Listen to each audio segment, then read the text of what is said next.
अरे हाँ दादाजी, मैं समझ गया आपकी बात। मैं गांव में सुबह ही आऊंगा, रात को नहीं आऊंगा। और अगर कोई अनजान इंसान दिखेगा तो मैं उसे नहीं टोकूंगा। कितनी बार आप एक ही बात समझाते रहते हैं। चलिए अब मैं फोन रखता हूँ, क्योंकि निकलने की तैयारी कर रहा हूँ। अतुल एक 25 साल का खूबसूरत नौजवान था। वो अपने इंडिविजुअल फैमिली के साथ शहर में रह रहा था, लेकिन उसका अपने गांव और गांव के पुश्तैनी मकान से कुछ खास लगाव था। इसी वजह से जब भी उसे मौका मिलता वो अपने गांव जाता और घूमकर वापस आ जाता। अतुल आज करीब 3 साल बाद अपने गांव जा रहा था, जहां वो हाल ही में फैले एक दहशत से पूरी तरह अनजान था। आज पूर्णिमा का दिन था। सुबह के 7 बजे ही अतुल ने ट्रेन पकड़ ली थी और तकरीबन शाम के 5 बजे अतुल पहुंच गया अपने जिला राजगढ़। यहां से उसका गांव करीब 5 किलोमीटर दूर था। अतुल स्टेशन पर उतरता है और बाहर निकलकर अपने गांव जाने के लिए सवारी की तलाश करता है, लेकिन वो ये देखकर हैरान रह जाता है कि वहां मौजूद एक भी सवारी राजगढ़ जिले के किसी भी गांव में जाने को तैयार नहीं थे। तभी अतुल एक टांगे वाले से बात करता है। अरे ओ भाई, सुनो जरा, ये तुम लोग गांव में जाने को क्यों तैयार नहीं हो? कोई भूत प्रेत है क्या वहां? अरे कहां से आए हो भाई? क्या तुम्हें राजगढ़ के उन 14 गांव में फैले दहशत के बारे में नहीं मालूम है? तुम ये क्या बातों को गोल गोल घुमा रहे हो? साफ साफ बताओ ना, बात क्या है? अरे भाई साहब, इस वक्त तो उस किस्से का जिक्र करने से भी डर लगता है। बस इतना समझ लो, आज पूर्णिमा की रात है। वो सभी गांव अंदर से कब्रिस्तान के समान है, जिसकी जमीन पर एक कदम रखने मात्र से तुम्हारी मौत की रफ्तार तेज हो जाएगी। मत जाना आज वहां। इतना कहते हुए वो टांगा वाला घबराकर वहां से भाग जाता है। अतुल उस टांगे वाले की कही बात को समझने की कोशिश करता है। फिर वो खुद से बोल पड़ता है, इन गांव वालों को कोई काम धंधा है नहीं, बस एक मसाला मिलना चाहिए। इनको तो लगता है हम शहरी लौंडे इनकी तकिया सुनी बातों से डर जाएंगे। अतुल अपने मन में इतना बड़बड़ाता हुआ आगे चल देता है। उसके हाथ में उसका एक सूटकेस था, जिसे लिए अतुल बिना किसी सवारी के पैदल ही गांव की तरफ चल देता है। उसका रास्ता भयानक जंगलों से होकर गुजरना था। अतुल का शुरुआती कुछ समय सही बीता। वो सड़क खत्म करता हुआ अब गांव के उस जंगल में दाखिल होने ही वाला होता है कि तभी उसका फोन बज उठता है। ओ मैन, दादाजी का फिर से कॉल। अतुल दादाजी का कॉल उठाता है। अतुल बेटा, सही सलामत हो ना? आज की रात किसी होटल या लॉज वगैरह में गुजार लेना। गांव आने की गुस्ताखी मत करना, क्योंकि गांव में एक बहुत ही खतरनाक चुड़ैल भटकती है, जो आकर्षक मर्दों को। दादाजी ने अभी इतना कहा ही था कि अतुल का फोन बैटरी लो होने की वजह से बंद पड़ जाता है। दादाजी क्या कहने की कोशिश कर रहे होंगे? टांगे वाला और दादाजी दोनों की बात लगभग एक ही थी। तो कहीं सच में? नहीं, अब बस एक जंगल ही तो पार करना है। जल्दी जल्दी चलता हूं। अतुल अपने कदम तेज कर लेता है। कुछ देर बाद उसे एक तेज खुशबू आती है। वो अचानक उस खुशबू की तरफ आकर्षित हो जाता है और उसी तरफ जाने लगता है। वो कोई इत्र की खुशबू थी, बड़ी मनमोहक। अतुल उस इत्र के खुशबू की तरफ आकर्षित होता चला जाता है। वो एक शादी के मंडप जैसे दिखने वाले एक वीरान पड़े मंडप के पास जाकर रुकता है, जहां सामने उसे दुल्हन के जोड़े में खड़ी एक औरत दिखती है। अतुल पर वशीकरण हुआ था और इसी के चलते वो शादी के मंडप तक आ पहुंचा था। इसके बाद अतुल धीमे धीमे मंडप के अंदर दाखिल होता है। और फिर उसके सामने खड़ी औरत उसे वरमाला पहनाती है और इसके ठीक बाद अतुल भी उस औरत को वो वरमाला पहनाता है। अतुल अपने आप विवाह की सारी रस्मों को करने लगता है। विवाह संपन्न हो जाने के बाद अतुल अचानक से बेहोश हो जाता है और जब उसकी आंख खुलती है तब वो होश में आ चुका था और अपने कंट्रोल में था। उसके पूरे शरीर में एक भयानक दर्द हो उठा था। अतुल उस दर्द से परेशान उठने की कोशिश कर रहा था, लेकिन ये क्या, अतुल के हाथ और पैर दोनों बिस्तर के दोनों किनारों से बंधे हुए थे। तभी उसे अपने सामने एक औरत घूंघट में आती दिखाई देती है। उस औरत को देखकर अतुल चीखने चिल्लाने लगता है, कौन हो तुम? मुझे इस तरह क्यों कैद कर रखा है? फिर वो औरत अपना घूंघट उतारती है। उसका चेहरा देखकर अतुल का पूरा शरीर कांपने लगता है। वो जले चेहरे वाली एक डरावनी औरत थी जिसकी आंखों की पुतलियां गायब थी और पूरे चेहरे से लाल खून झलक रहा था। इतने डरावने नजारे को देखकर अतुल कांपना शुरू कर देता है। कौन हो तुम? मुझे जाने दो, मुझे छोड़ दो।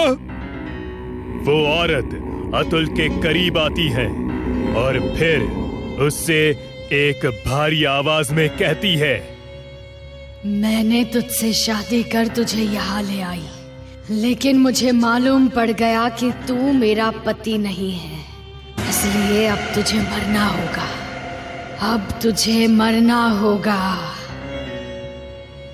मुझे मत मारो, छोड़ दो मुझे, जाने दो मुझे। अतुल उस डायन से रहम की भीख मांगता रहा, लेकिन रहम इंसानों में होता है, डायन और पिशाचों में नहीं।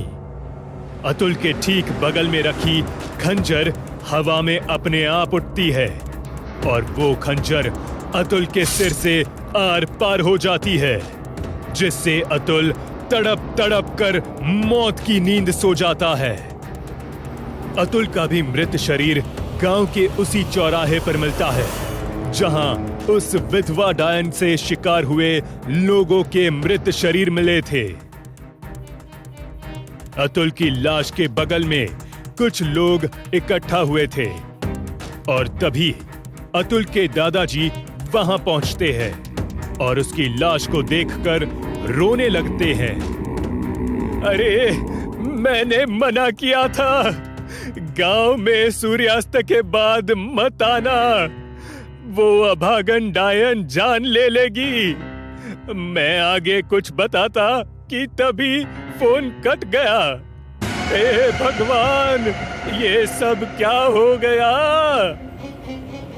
इस विधवा डायन की कहानी बहुत अलग थी। गांव वालों के मुताबिक ऐसी डायन सिर्फ मर्दों का शिकार करती है, और वो भी उन मर्दों का जो जवान है और शादी के लायक है। विधवा डायन की दास्ता ये बयां करती है कि 2 साल पहले उसकी शादी हुई थी। शादी के तकरीबन 1 महीने बाद तेज बिजली के झटके लगने की वजह से उसके पति की मौत हो गई। शादी के 1 महीने बाद ही वो विधवा हो गई। बस इसी शोक में उसने खुद की जान ले ली। लेकिन कुछ लोग ये भी बताते हैं कि उसने खुदकुशी नहीं की, बल्कि गांव के ही कुछ वहशी दरिंदों ने उसके पति के ना होने की मजबूरी की वजह से उसे घेर लिया और उसका बलात्कार कर उसे मौत के घाट उतार दिया। अब आखिर में इस घटना का क्या सच है, ये तो किसी को ठीक से नहीं पता, लेकिन लोगों के मुताबिक उस औरत के मरते ही उसने एक विधवा डायन के रूप में जन्म लिया और शाम ढलने के बाद वो राजगढ़ में छिप छिप कर नजर रखती है और जैसे ही उसे कोई जवान युवक दिखता है, उसे अपने इत्र के वश में करके उससे शादी करती है। और जब उसे पता चलता है कि वो उसका पति नहीं है, तो उसे जान से मार देती है। बहुत साल पहले की बात है। एक गांव के नजदीक बहुत बड़ा तालाब था। दिन भर उस तालाब के पास बहुत से लोग घूमने और तैरने आते थे।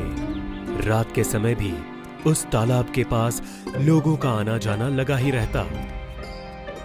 ऐसी ही पूर्णिमा की एक रात, जब चांद की रोशनी तालाब के पानी पर चमक रही थी, तब तालाब के पास ढेर सारे लोग थे। उनमें तन्वी और मिनी तालाब के किनारे गप्पे लड़ाते हुए घूम रही थी। बात करते करते तन्वी का पैर फिसला। तन्वी तालाब में गिर गई। उसे तैरना नहीं आता था। मिनी मदद के लिए चिल्लाने लगी, बचाओ, बचाओ इसे कोई, सुनो, इसे बचाओ, इसे तैरना नहीं आता। तन्वी और मिनी की आवाज सुनकर वहां के सारे लोग तालाब के किनारे इकट्ठा हो गए। पर रात का समय होने की वजह से लोग पानी में उतरने से डर रहे थे। तन्वी डूबने लगी थी। सब लोग सिर्फ देख रहे थे। तन्वी पानी में से गुस्से में बोलने लगी, आज मुझे बचाने से इनकार कर रहे हो, ठीक है, पर एक बात याद रखना, मरने के बाद जिस किसी की परछाई इस तालाब के पानी में गिरेगी, उसे भी इस पानी में अपनी जान देनी होगी। तन्वी ने जोरों से चिल्लाना शुरू किया और उसके आसपास पानी का एक भंवर तैयार होने लगा। लोग डर के मारे पीछे हटने लगे। उस भंवर ने तन्वी को अंदर खींच लिया और पानी शांत हो गया। लोग क्या हुआ ये जानने के लिए धीरे धीरे तालाब की तरफ बढ़ रहे थे। इतने में तालाब से चिल्लाने की आवाज आई, याद रखना, परछाई। सारे लोग डरकर गांव भाग गए और उस रात से तालाब के नजदीक लोगों ने आना जाना बंद कर दिया। उस घटना के बाद तालाब की सारी रौनक चली गई और वो एक भूतिया जगह बन गई। उस तालाब के थोड़ी दूर से गांव जाने का एक कच्चा रास्ता था। लोग वहां से भी गुजरने से डरते थे। एक रात मनीष और आमिर बाइक से गांव की तरफ जा रहे थे। मनीष बाइक चला रहा था, पर जाते जाते वो तालाब के रास्ते पर रुके। वो जिस जगह पर रुके, वहां से दो रास्ते गांव की तरफ जाते थे। अरे भाई, रुक क्यों गया? चल तालाब के रास्ते से। अरे भाई, मरना है क्या? तुझे पता नहीं तालाब में क्या हुआ है? अरे कितने महीने हो गए उसे? कुछ नहीं हुआ अब तक गांव में। और वैसे भी ये शॉर्टकट है, मुझे जल्दी घर पहुंचना है भाई। अरे पर कुछ हुआ तो? अरे कुछ नहीं होगा, मैं, तू चल, डर मत, चल चल जल्दी चल। मनीष ने ना चाहते हुए भी तालाब के रास्ते से बाइक को घुमाया। मनीष और आमिर दोनों ही तालाब के रास्ते से बाइक पर जा रहे थे। जैसे ही तालाब दिखा, मनीष बार बार तालाब की तरफ देख रहा था और इसकी वजह से बाइक ठीक से नहीं चल रही थी। आमिर का ध्यान मनीष की तरफ गया। अरे क्या कर रहा है? सामने देख के चला ना। मनीष होश में आकर सीधे देखने लगा। उसी वक्त तालाब के पास की झाड़ियों से कुछ आवाज आई। दोनों ने तालाब की ओर देखा। तालाब की सतह पर उन्हें एक चुड़ैल की परछाई दिखाई दी। दोनों बहुत डर गए। मनीष ने डर की वजह से बाइक को भगाना शुरू किया और वो बार बार उस परछाई की तरफ देख रहा था। रफ्तार और मनीष का ध्यान भटकने की वजह से बाइक का संतुलन बिगड़ा और वो गिर गए। और तालाब में गिरते गिरते बच गए। दोनों ही तालाब के किनारे पर आकर रुक गए और उनकी परछाई पानी के ऊपर पड़ी। तालाब में हलचल होने लगी। दोनों ने तालाब में देखा तो उन्हें खुद की परछाई के साथ साथ एक चुड़ैल की परछाई भी दिख रही थी। दोनों डरकर भागने के लिए उठे, पर उनकी परछाइयां वहीं तालाब में जम गई। दोनों ही जान बचाकर भागने लगे। तालाब से भयानक आवाजें आने लगी और पानी का भंवर तैयार होने लगा। दोनों भागते भागते रुक गए और पीछे मुड़कर देखने लगे।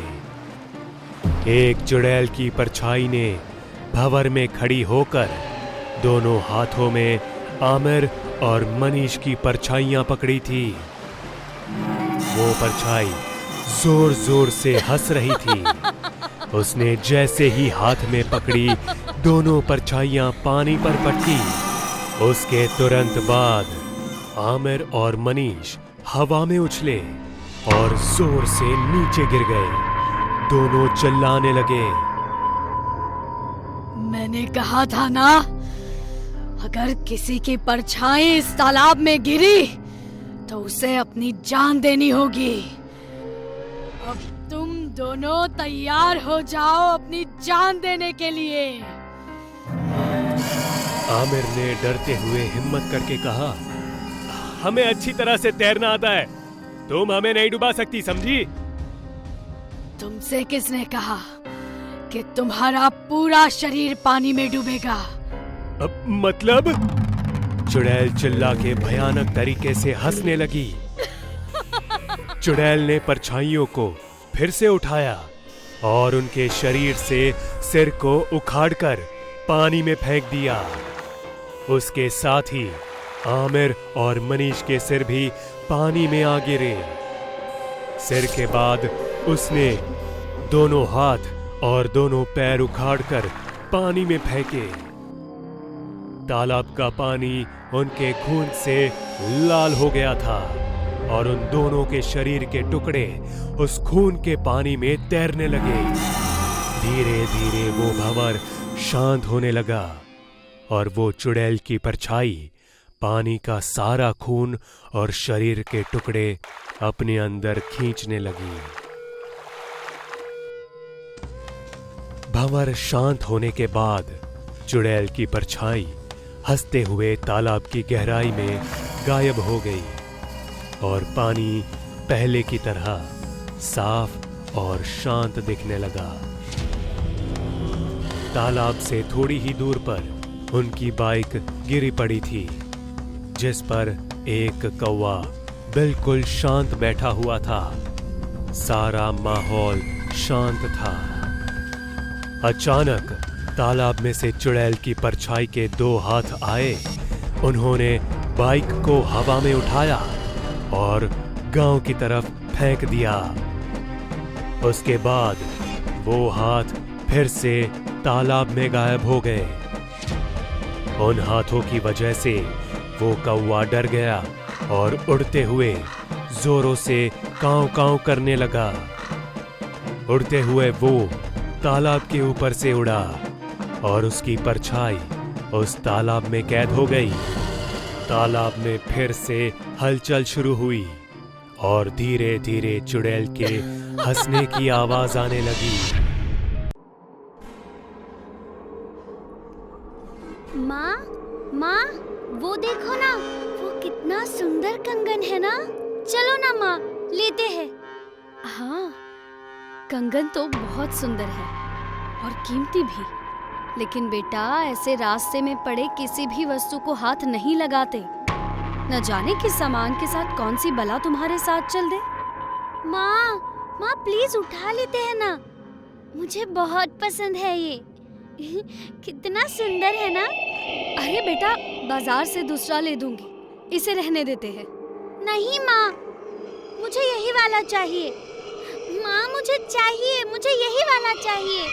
बच्ची की जिद के आगे उसकी माँ को झुकना ही पड़ा और फिर अंजलि ने रास्ते में पड़ा वो कंगन उठा लिया और अपने बाएं हाथ में पहने बड़ी खुशी से नाचने लगी।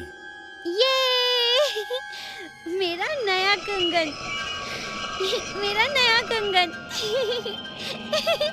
ये ठीक उसी रात अंजलि अपने कमरे में सो रही थी जब उसके बाल अपने आप हवा में लहराने लगे। उसे अपने कमरे में किसी के होने का एहसास हो रहा था और तभी उसे ऐसा लगा जैसे कोई उसे कमरे से बाहर की तरफ खींच रहा है। इतना अनुभव होते ही अंजलि तुरंत नींद से जाग उठी और रोने लगी।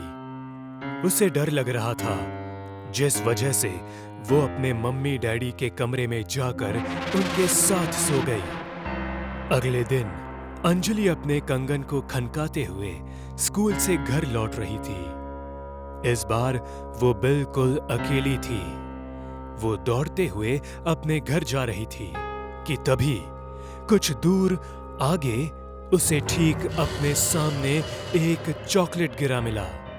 अंजलि उस चॉकलेट से एकदम आकर्षित हो गई और उसे लेने के लिए आगे बढ़ी।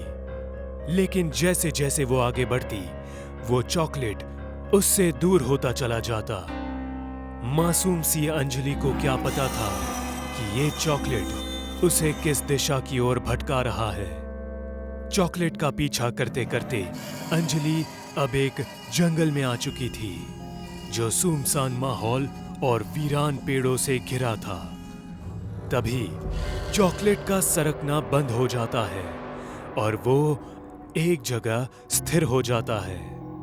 उसे देखकर अंजलि बहुत खुश हो जाती है और चॉकलेट लेने के लिए आगे बढ़ती है। वो जैसे ही उस चॉकलेट को हाथ लगाती है, उसे पता चलता है कि असल में ये तो चॉकलेट है ही नहीं, बल्कि महज चॉकलेट का रैपर है। इसे देखकर अंजलि बहुत ज्यादा चिढ़ जाती है और तभी वो वापस जाने के लिए पीछे पलटती है तो उसे अपने सामने एक बूढ़ी औरत लाठी लिए नजर आती है, जो उसे देखकर एक भयानक मुस्कान दे रही थी।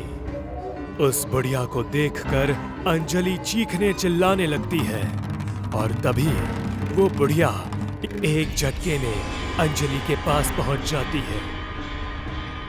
अब हम दूसरी तरफ देखते हैं, जहां अंजलि के माता पिता बहुत परेशान नजर आ रहे थे, क्योंकि उनकी नन्ही सी बेटी अंजलि अब तक घर वापस नहीं लौटी थी। तुम्हें मैंने 100 दफा ये बात समझाई है कि ऐसे अंजलि को अकेले स्कूल मत भेजा करो, उसे अपने साथ लेकर आया जाया करो, लेकिन तुम्हें मेरी बात समझ आती कहाँ है? अरे ठीक है, बाद में डांट लेना, पहले चलो चलकर अपनी बच्ची को ले आते हैं, न जाने कहाँ रह गई।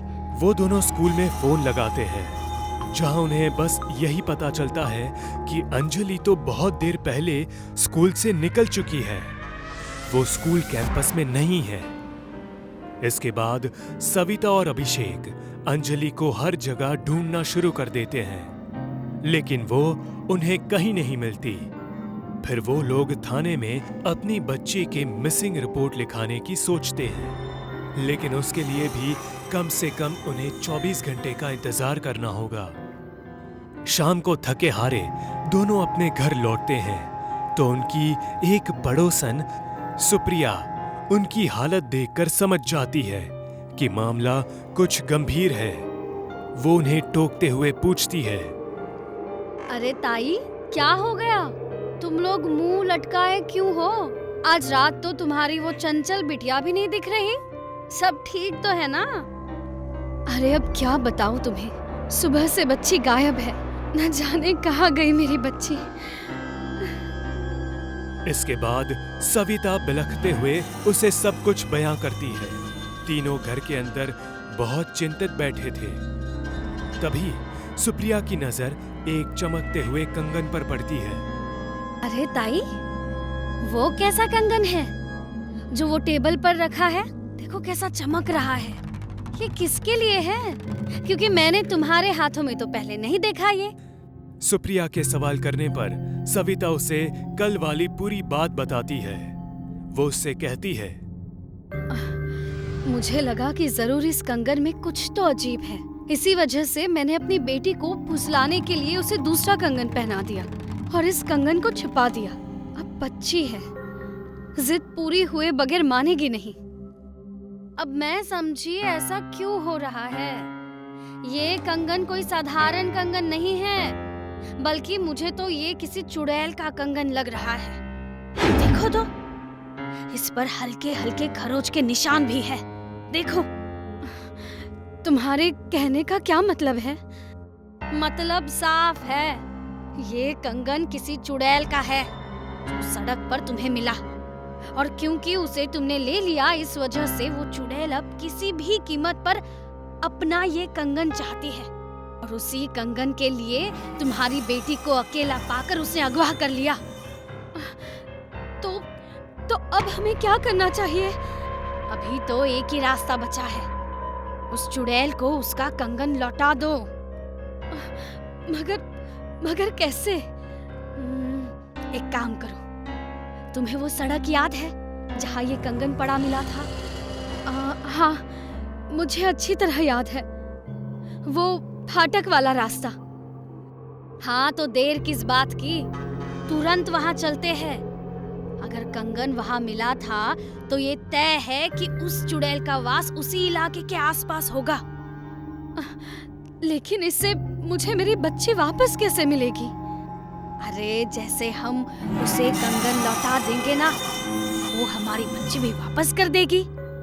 देखो, मैं ये बेतुकी भूत प्रेत की बातों में नहीं मानता, लेकिन अगर ऐसा कुछ करके हमें हमारी बेटी सही सलामत मिल सकती है तो हमें जल्द से जल्द जाना चाहिए।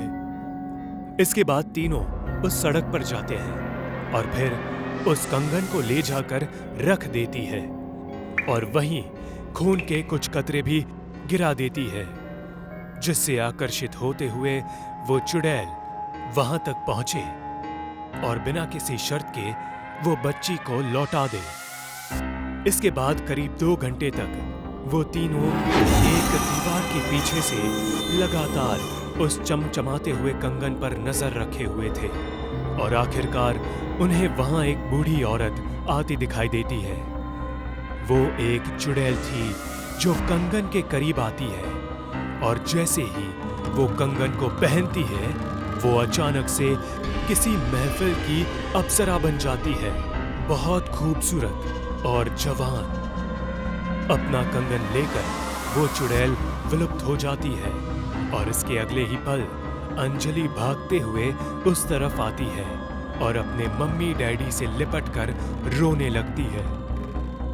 इसीलिए बड़े बुजुर्ग अक्सर कहा करते हैं, किसी अनजान इंसान और अनजान सामान से हमेशा सचेत रहना चाहिए, वरना कई बार इसका अंजाम हमारी सोच से भी परे साबित हो सकता है।